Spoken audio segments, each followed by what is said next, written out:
Aggressive expansion's looking pretty okay-ish. Like, yeah, we conquered a lot of land at first, but that's alright. I have to deal with the Yaren Separatists before we can do anything else, I think. Now that our total development is higher, we can get more money out of debasing currency, and honestly, I think that just having some corruption and getting rid of the loans is probably going to be helpful. Like, you know, I don't know what else to say. Like, we have to get rid of this debt at some point. And the best way to do that's probably going to be to burn the crap out of Korea. Hold the line! Come on, guys.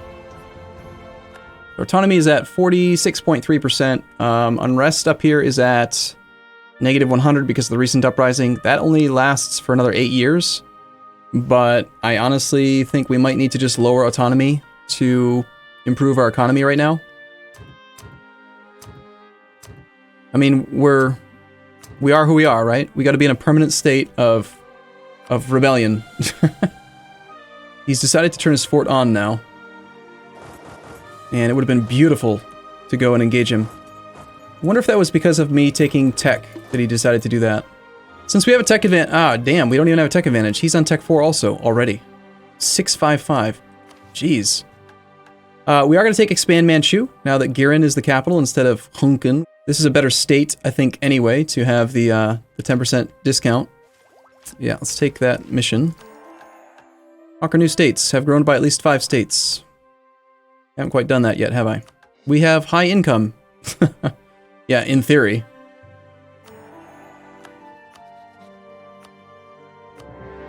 Just do that.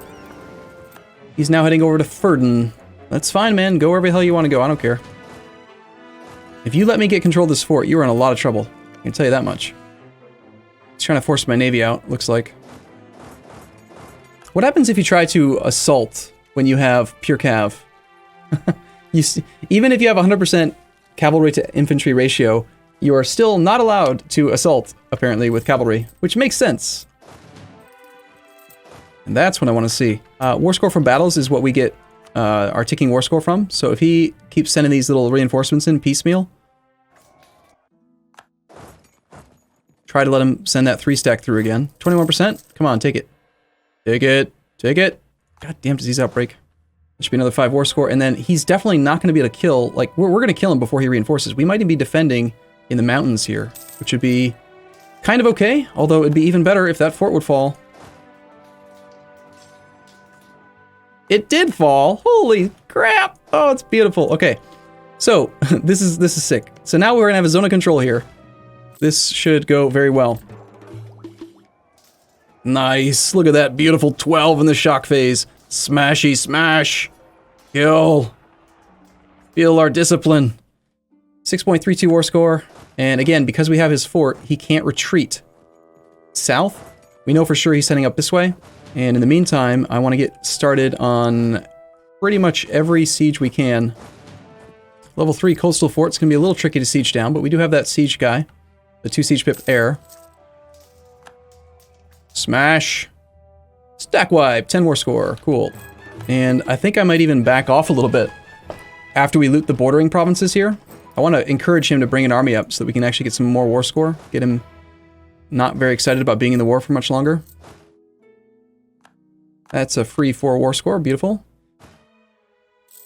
Well, I'm at 68 war score. As soon as he gets back down to low enthusiasm, I think we'll take the peace deal. We are pretty deeply in debt right now. We're at, how much debt? 321 ducats in debt, and our economy is still negative. I mean, is there any advantage to being at peace, really, for us? What would we be doing if we were at peace? Our autonomy would be coming down quicker. War exhaustion could be ticking down instead of going up. The blockaded home ports kind of hurts. Talk about war exhaustion, right? 14.7 war exhaustion? Yeah. Yeah. You're not going to like the peace deal either, sir.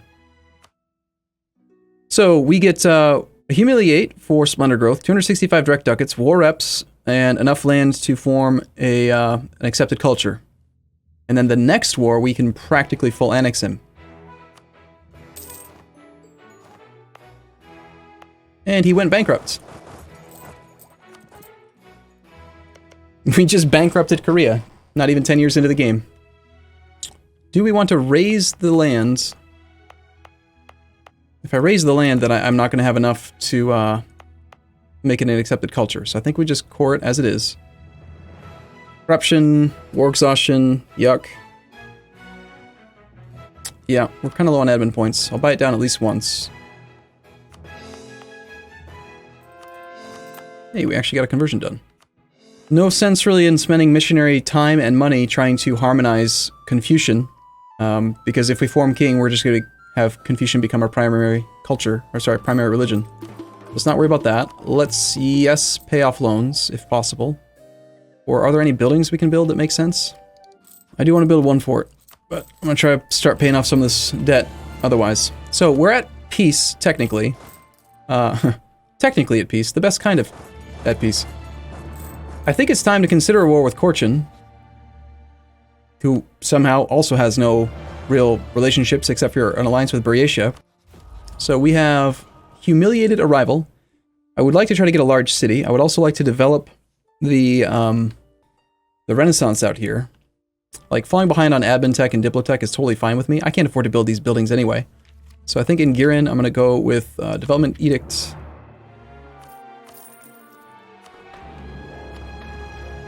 It's good for now.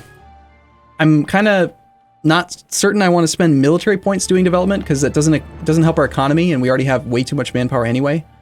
But it's time for another war. Let's go to war with Korchin. We're going to declare tribal feud, and we're going to declare over the highest development province that he owns, which is, it's like Sisigar. Already took 3 ducats from him on that loot tick. He is in flat terrain right now, and I'd love to fight him. He's on tech 3, so we actually have a tech advantage over this guy too.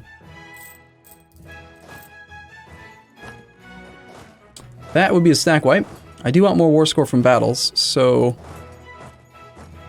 we can see troops popping out here. Those should both be worth like 3 war score each. I love tribal feud, man. That's such a great CB.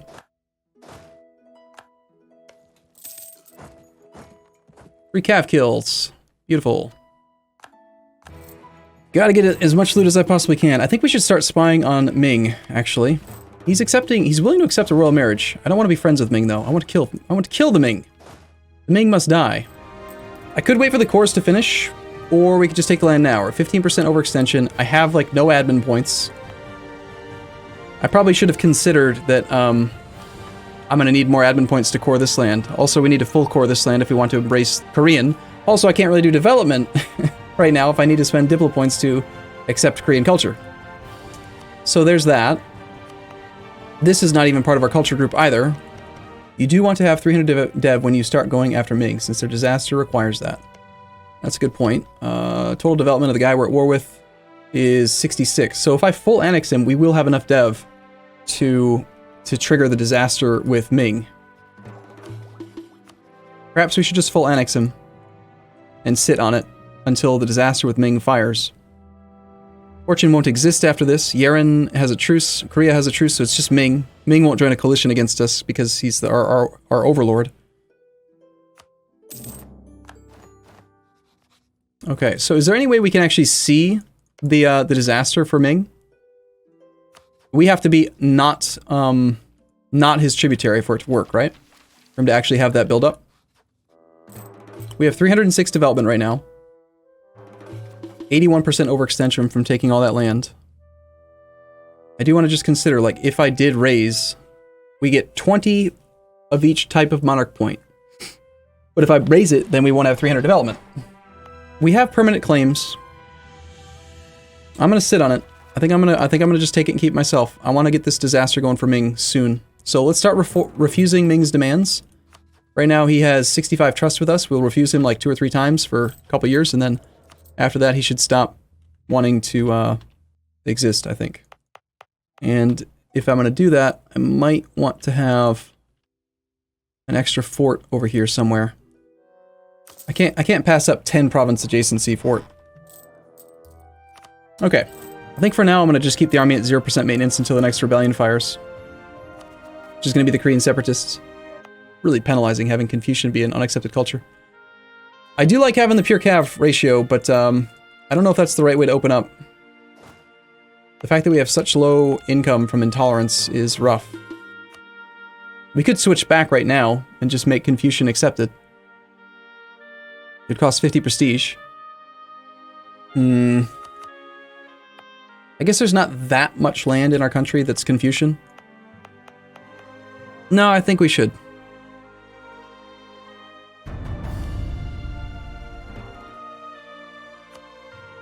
And we have some of this land over here now that's also not accepted. Arumba, isn't conquer, raise, increase autonomy, conquer again without worrying about rebels the main idea of being a horde? I think that's the intent of being a horde, but I don't necessarily know for sure if that's a good way of doing it. As compared to just playing standard and keeping the development high. We are going to refuse this demand. They are currently outraged. I refuse. Speaking of trustworthy allies, we can rival Oirat. That's good. I think I'm going to pay the tribute once more, just so we have time to finish the fort in Jirim. But I think I also need to consider this war with Oirat. I don't have any money right now, and I need money. Almost have the devastation gone in this area.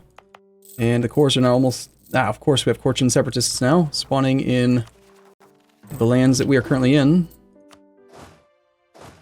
We have nothing but the banners right now, as far as the infantry quality goes. Let's put the 4-4 with the bonus maneuver speed. He's going to be our primary combat guy. Let's get these...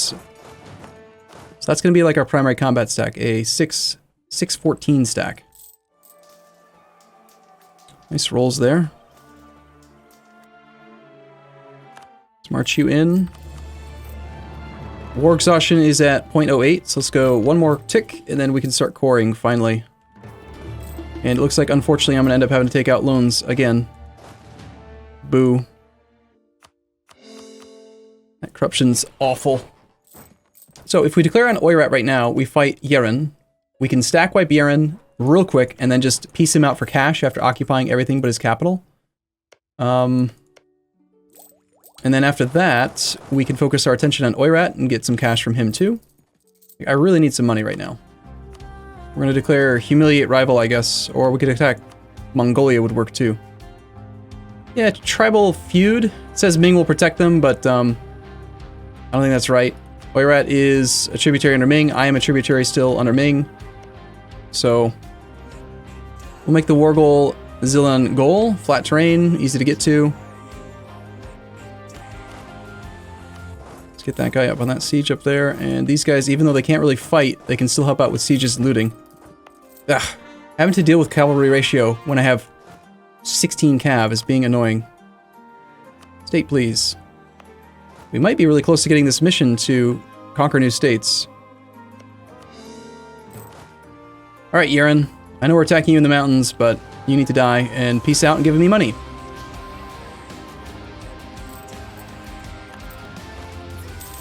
That is a 255 goal-oriented Oirat leader. My god. Oirat's on Tech 4 just like us, so he's going to be kind of dangerous. Mongolia's on Tech 3, so wherever his army is should be pretty easy to fight. But that is a very fast dude. He's effectively got like 7 maneuver. Plus, as a horde, he's got 20% movement speed too. But we're going to take Tech 5. Infantry shock, cavalry shock, combat width, supply. Beautiful. How you like me now? He is too fast for me. I can't even catch him. We will accept Korean culture. We have conquered new states. Cool. Next up is assemble an army. Local chiefs complain. What are they complaining about? Lose army tradition and gain loyalty of the tribes, or lose loyalty with the tribes and gain army tradition? Well, I'm a fan of army tradition. It'll help out against with the war against Ming for the extra morale of armies and stuff. Not a fan of making the tribes disloyal, but an army tradition's pretty powerful. Almost done with that loot. We almost have that capital fort. He's got his 5 maneuver guy, so I can't avoid the river crossing, but we have a larger army, and we definitely have, I think, better troop type. We got the discipline advantage, so he should get crushed here. Crushed, wrecked, dead. Crush, crush. 7 versus a 9. Look at the morale damage. 4.2 morale versus his 2.9. That's pretty powerful. Stack wipe. Beautiful. I could conquer this land, but we have no monarch points. It is more Manchu territory, though. We need money. Money and prestige are both good. Who is Ming fighting? Ming is fighting against Chagatai, Yarkand, Uzbek, Nogai. Like all of the other hordes, basically. There's Sarig Yogir. He's a 2-province miner over here with a level 1 desert fort. He's not going to have a lot of cash, but we could send a small army over there just to go and get a little bit of cash from the guy. There's the Korean rebels. We knew that was coming. Okay, these guys are going to take a penalty to fight in the mountains here, but we're going to just park them in Gangij or whatever. I don't really need war score for occupying his capital. If anything, I kind of just want to...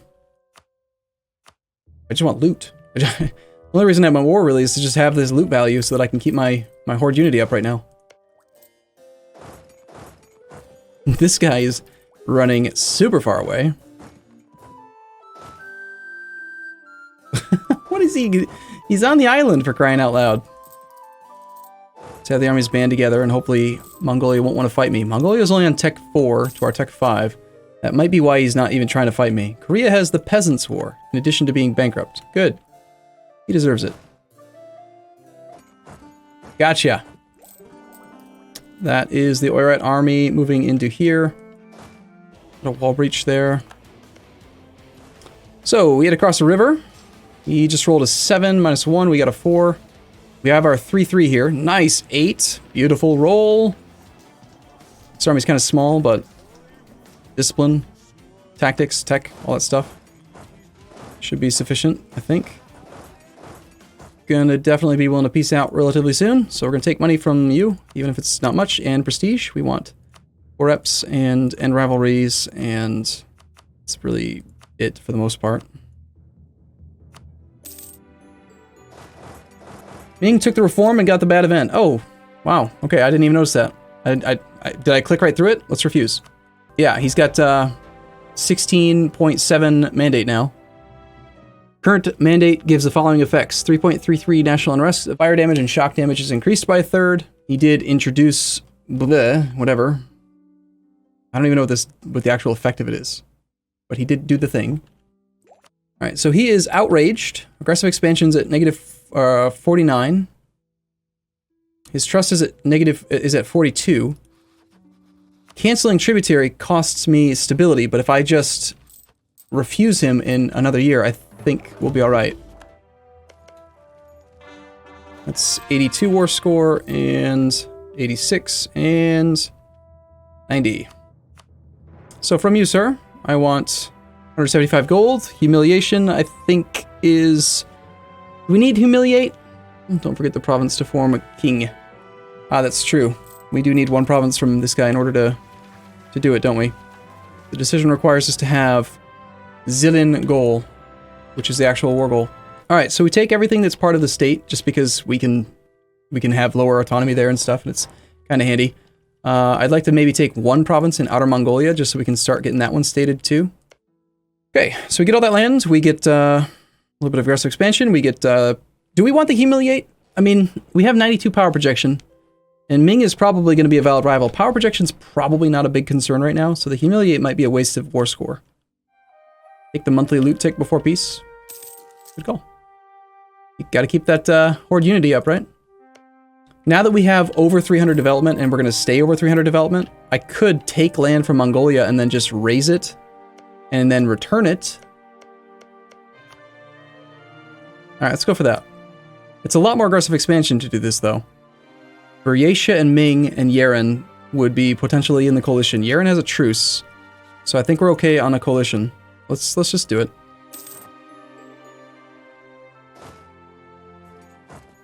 Alright, so we want to raise, like, these two. This will give you 5, 5, 5, and 20. Ah, right, the tribes are pissed right now. Which means that we only get 25% of the normal raising power gain. Let's just support the tribes. Get them back to loyal for the moment. I'll do that because I want the troops for the war with Ming.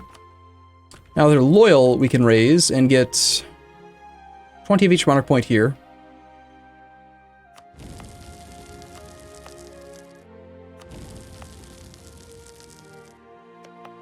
I'm going to keep this province, but I don't want this one.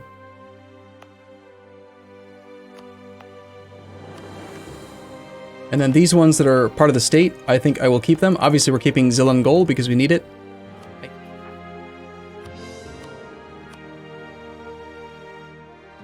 So, the decision to form Qing.